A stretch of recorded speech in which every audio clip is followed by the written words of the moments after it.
Hi, my name is Pete Spector. I work for the Caltrans Headquarters Division of Construction. I'd like to welcome you to the Caltrans Hot Mix Asphalt Smoothness Adjustment Training video series. There's 10 videos in their entirety. The first video we're watching now is the outline of the videos. The next 6 videos will cover the videos for the contractor, and then we'll have 3 more videos that'll cover the process for the resident engineer.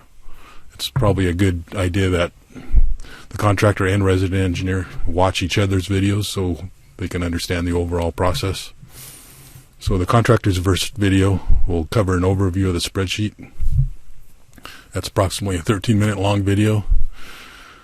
The next video will cover completing the general input sections, and that's the upper area of the spreadsheet. Each project has its own characteristics and layer thicknesses and specifications, so this is where we need to make sure we input the correct values according to our project. The next video will provide the steps for importing the mean roughness index, or MRI, data into into the spreadsheet from ProVal.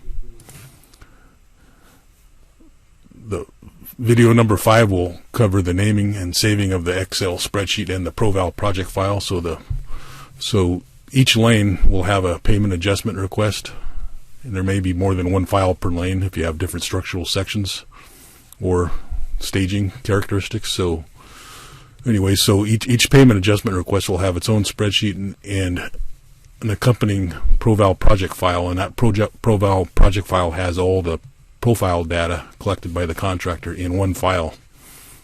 And those 2 files go together, and they have the same name except for the suffix, obviously, for XLSM and PVP.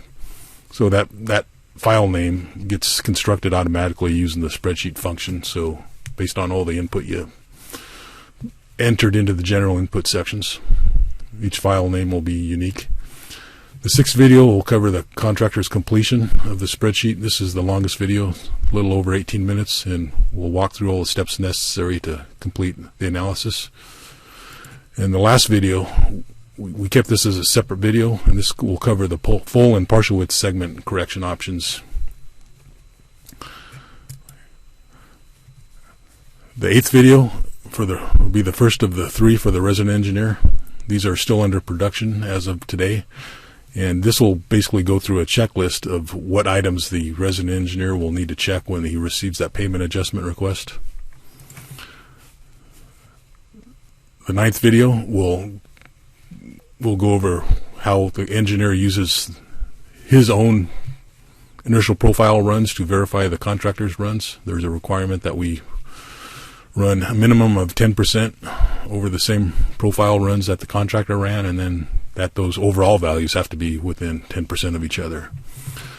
And the final video will cover just an overview of the payment process, and stressing the importance of the resident engineers submitting their final ProVal project file and spreadsheet data to the Headquarters Division of Construction so that we can export the data out of the spreadsheets into our database and make that data available for future analysis of the specs. So if we need to make any improvements to the specs, we can make them and have the necessary data for that.